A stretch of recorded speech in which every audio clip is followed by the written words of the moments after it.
Pour être honnête, en ce moment en Guinée, l'éventualité d'une révision de la Constitution pour permettre au président actuel de briguer un troisième mandat et ce nouveau code civil avec l'autorisation de la polygamie. Mamadou, bonjour. Bonjour Juan. Vous êtes à Kindia, vous êtes donc en Guinée, et vous dites que le mari doit être le seul à choisir au sein du couple s'il doit être ou non polygame. Tout à fait, Juan. Lorsque tu regardes ce débat aujourd'hui, il est en sens unique.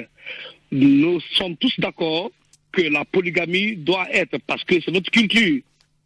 Et donc, il ne faut pas faire plaisir aux partenaires occidentaux pour dire non à la polygamie. Et donc, c'est une culture chez nous.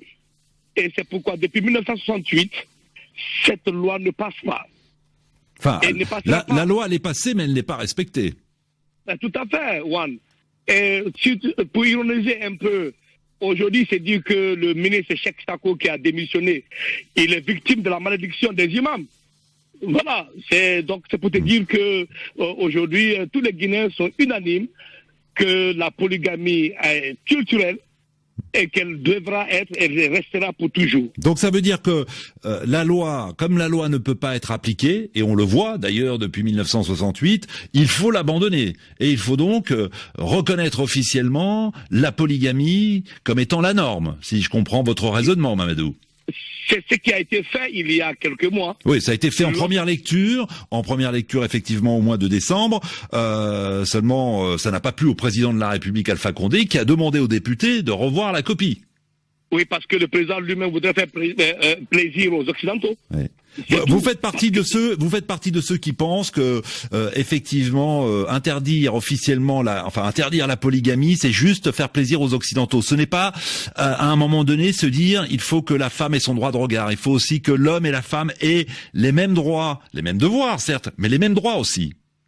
Tout à fait, mais Juan, regardez, il y a combien de jeunes filles qui ne sont pas mariées et cette loi est contre les femmes. Parce que ces femmes, ces jeunes filles qui ont envie de se marier, il y a 51% de femmes en Guinée. Oui, alors là, attendez, excusez-moi, vous me dites 51, on lit tout et son contraire sur les réseaux sociaux.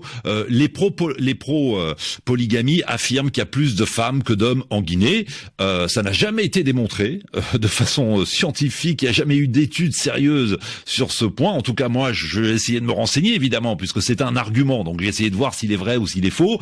Et je peux vous dire que je n'ai pas trouvé d'enquête fiable affirmant cette information, mais les pro-polygamie disent il y a plus de femmes que d'hommes en Guinée, il faut donc que toutes les femmes puissent être contentées, donc il faut prôner la polygamie. Je vous interromps Mamadou, merci de nous avoir appelés pour être